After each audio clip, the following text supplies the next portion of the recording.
Hai sobat, kembali lagi bersama Komik Gabi. Mimin akan melanjutkan alur cerita komik yang berjudul Clash of the Dark Fantasy.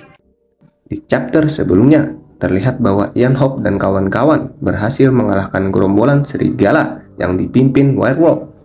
Ian berhasil membunuh dan memenggal kepala werewolf. Setelah kejadian itu, mereka memutuskan untuk menuju aliran sungai yang ada di tengah hutan. Sembari beristirahat dan membersihkan dirinya, Ian berniat untuk mandi di sungai tersebut. Tiba-tiba, Laurel ingin ikut mandi bersama Ian. Ian pun merasa kaget mendengar hal itu. Bagaimanakah kelanjutan ceritanya? Mari kita simak bersama-sama. Terlihat Ian dan Laurel tengah mandi bersama di aliran sungai. Sembari berpikir, apakah hal seperti itu normal dilakukan di dunia ini? Tempat kami juga tidak terlalu jauh. Ian, apa kamu terluka? Ucap Laurel. Dalam hati Ian berkata, mengapa dia menanyakan hal itu sekarang? Aku tidak apa-apa, ucap Ian. Itu luar biasa. Kau baru saja bertarung melawan werewolf dan bisa mengalahkannya. Cara bertarungmu itu terlihat berbeda, bahkan lebih praktis dibandingkan kesatria sepertiku. Aku melihat bagaimana caramu memperlakukan Philip, dan kau terlihat banyak memiliki pengetahuan. Tentu kau bukanlah prajurit bayaran biasa. Jadi aku berpikir, sangat jarang bagi seorang bangsawan ingin merasakan kehidupan yang berbeda, ucap Laurel. Aku hanya seorang pria yang terlahir di jalanan, ucap Ian. Iya, aku mengerti, ucap Laurel. Kau pasti punya alasan tersendiri. Aku pun juga sama. Aku pun juga memilih jalan sebagai Apostle of Tryon and Treasured Sword of Kingdom daripada menjalani kehidupan sebagai seorang putri di keluarga Laurel. Apa kau tahu, Apostle adalah seseorang yang diberi berkah oleh dewa dan menjadi apostle dari dewa itu serta mendapatkan sebagian dari kekuatan dewa tersebut. Memang kedengarannya sangatlah kuat, namun tentunya akan ada batasan atau bayaran untuk kekuatan tersebut. Dewa seperti apakah dewa Tryon itu? Aku tidak begitu mengetahui tentang dewa-dewi, ucap Ian. Apakah kau benar-benar tidak mengetahuinya? Dia itu sulit untuk dipahami dengan pemikiran biasa, ucap Laurel. Dewa Tryon adalah dewa penghukuman. Ia adalah putri kedua ruh solar yang bercahaya dan pedang yang menghukum orang bersalah. Dan sebagai apostlenya, aku tidak bisa berbohong maupun sengaja melakukan sebuah kesalahan. Jika nantinya aku kehilangan kepercayaannya, maka aku akan kehilangan berkah darinya. Penghukuman, kalau itu merupakan salah satu nama dari dirinya, pasti nama lainnya lebih gila dari itu, ucap Ian. Motif utama Akoyolonia adalah pengkhianatan dan pengerusakan. Karena itu, setiap dewa mempunyai nama lain selain namanya yang terkenal, dan hal itu bisa menjadi kelemahan mereka, sama saja seperti nama lain dari God of Light, yakni dewa cahaya, dan ruh solar nama lainnya adalah Fight atau kepercayaan. Apa kau bertanya nama lain dari dewa Tryon? Ucap Laurel.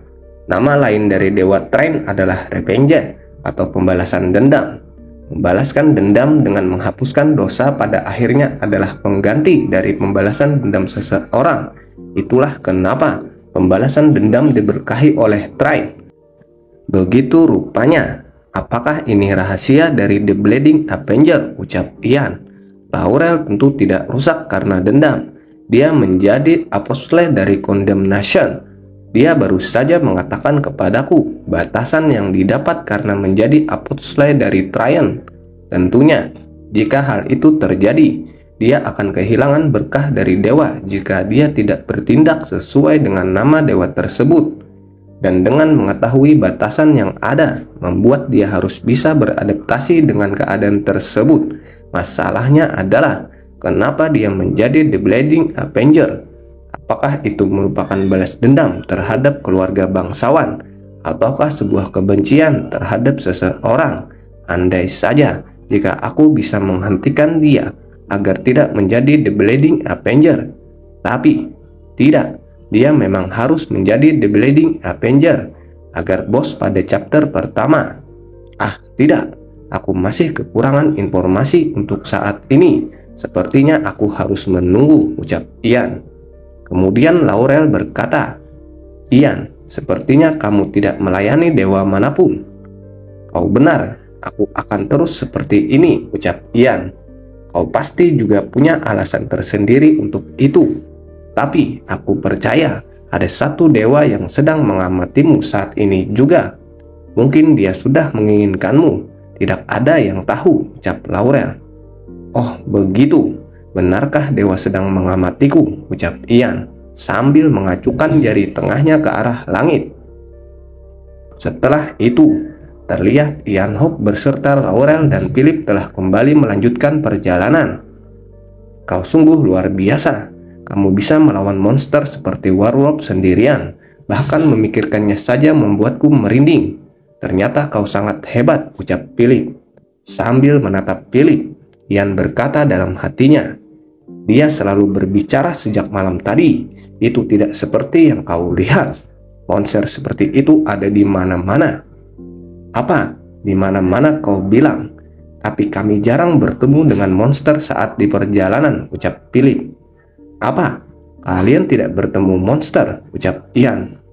Padahal aku sudah melihat ratusan monster sejak aku keluar dari rawa dan memasuki kerajaan Agelan, ucap Ian dalam hatinya. Dia benar, kami hanya melihat beberapa goblin dan kobold selama melewati jalur, ucap Laurel. Tunggu, jalur? Kota yang aku datangi setelah keluar dari rawa adalah kota Bang. Di sana aku juga mulai bertindak dan menyelesaikan permasalahan kota sebagai prajurit bayaran. Lalu kemudian aku pergi berkelana melewati jalur yang terhubung dengan kerajaan Imperial Road dan membunuh monster-monster selama perjalananku. Ternyata aku yang selama ini membersihkan jalan untuk kalian, ucap Ian. Itu artinya hari baikmu sudah berakhir, Philip. Kerajaan ini lebih kacau dari yang kau kira. Setelah beberapa saat, akhirnya mereka tiba di sebuah pemukiman penduduk.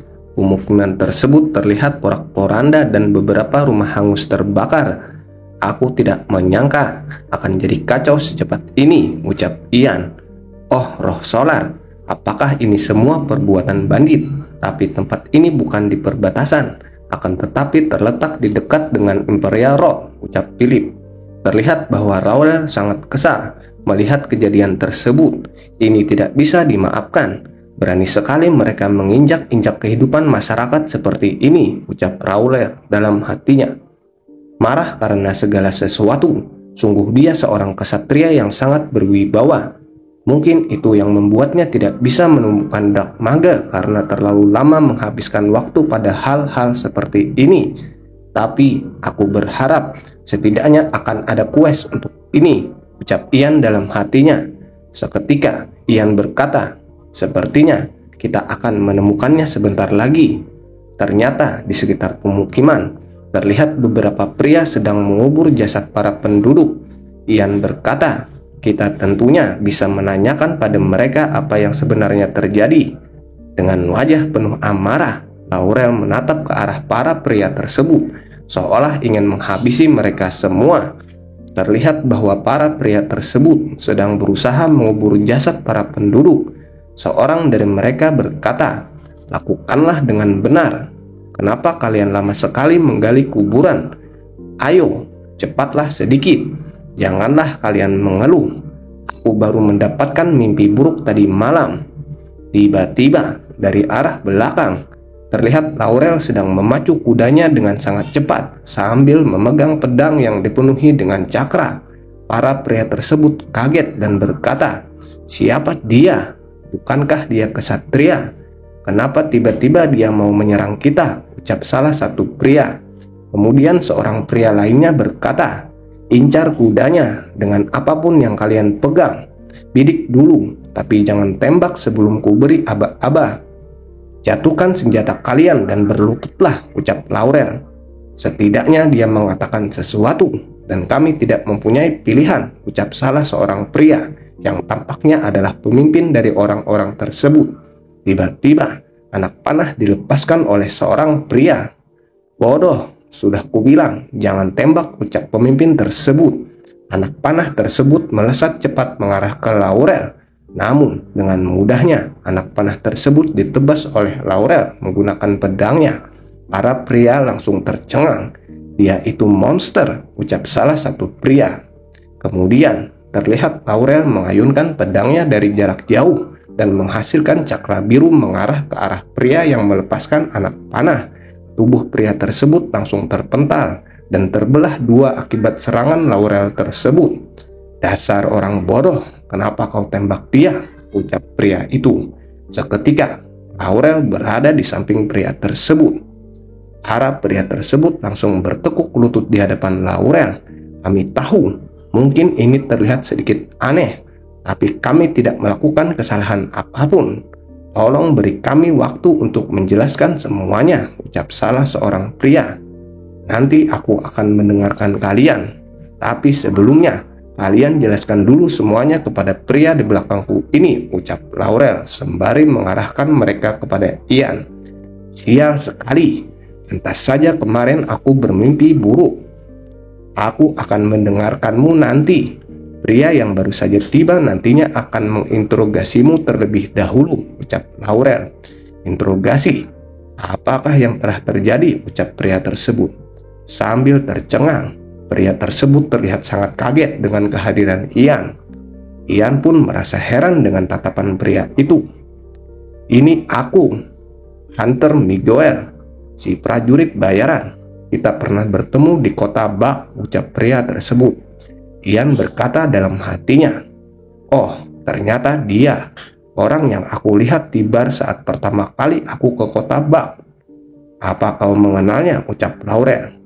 Iya, aku pernah bertemu dengannya satu kali saja, ucap Ian. Syukurlah kau mengenaliku, itu bagus. Aku akan menjawab semua pertanyaanmu. Kalau boleh menilai, apakah aku jujur atau tidak, ucap Miguel.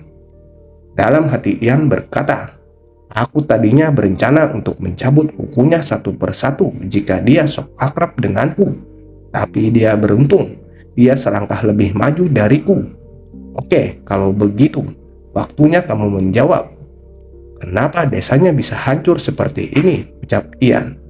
Miguel pun berkata, ini terjadi sebelum kami tiba di desa. Para prajurit terlihat mendatangi desa tersebut.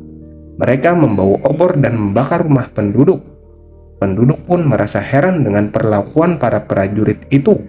Salah seorang penduduk berkata, apa yang kalian lakukan? Kenapa penguasa tanah melakukan semua ini? Salah seorang prajurit pun menjawab, ini adalah perintah dari penguasa tanah. Perintahnya adalah semua penduduk desa harus pindah ke kota Ondel. Jadi semua penduduk desa harus segera bergerak. Mendengar cerita itu, Laurel pun terlihat sangat terkejut. Apa? Penguasa tanah? Apa maksudmu dia, Marquess Bucat? Philip pun terlihat terkejut. Mustahil. Kenapa penguasa tanah membakar desa yang tidak punya masalah? Ucap Philip. Ini pasti karena perang. Tempat lain dari Agelan sedang bersiap untuk berperang, ucap Laurel. Ian pun berkata dalam hatinya, itu artinya kerajaan ini sedang mengumpulkan semua material dan orang dari tempat-tempat penting untuk mempersiapkan perang melawan negara tetangga. Ketika perang dimulai, mereka tidak bisa melindungi semua wilayah, dan nantinya juga bakal ada penjarahan ke desa-desa. Jadi lebih baik mereka memilih melakukannya sendiri terlebih dahulu, ucap Ian. Philip terlihat semakin heran dengan semua itu. Sepertinya Marquis punya alasan sendiri di balik semua itu, tapi aku tidak menyangka dia sudah bersiap sejauh ini, ucap Ian dalam hatinya. Kalau begitu, pertanyaan selanjutnya, apa yang kalian lakukan dengan mayat-mayat itu? Siapa mereka? Mereka adalah keluarga kepala desa, ucap Miguel. Mereka berusaha melawan Exodus, yakni para prajurit itu. Oleh karena itu, mereka pun dieksekusi. Pada waktu kami tiba, kami bertemu dengan beberapa penduduk desa. Mereka memberi kami beberapa koin dan meminta kami untuk mengubur jasad mereka. Jadi, sejak tadi kami sedang menggali kuburan. Benarkah itu? Ucap Ian. Iya, benar. cuman itu saja. Dengan suara lantang, Miguel berkata, "Aku berjanji, aku tidak akan melewatkan cerita sedikit pun." Dalam hati Ian berkata, "Sialan, ini semua sia-sia. Karena quest window tidak muncul. Kurasa itu bukanlah suatu kebohongan." "Ian, apa kau percaya kepada pria itu?" ucap Laurel. "Iya, aku percaya." "Baiklah, kalau kau percaya, aku akan pergi ke desa dan melihat apakah ada orang yang menghilang," ucap Laurel. "Dia benar-benar sangat teliti," ucap Ian. Kemudian Ian mencabut pedangnya dan berusaha menggertak Miguel. "Apa? Kau bilang kau mau mati?" Dengan ekspresi takut, Miguel berkata, "Tentu saja tidak. Aku cuma penasaran, apa kami boleh melanjutkan kembali yang kami lakukan atau tidak?" "Silahkan kalian lanjutkan," ucap Ian. "Terima kasih. Kami akan menyelesaikannya dengan cepat dan pergi untuk melakukan misi asli kami," ucap Miguel. Tiba-tiba Miguel berteriak. Dia terlihat memerintah anak buahnya. "Apa yang kalian lihat?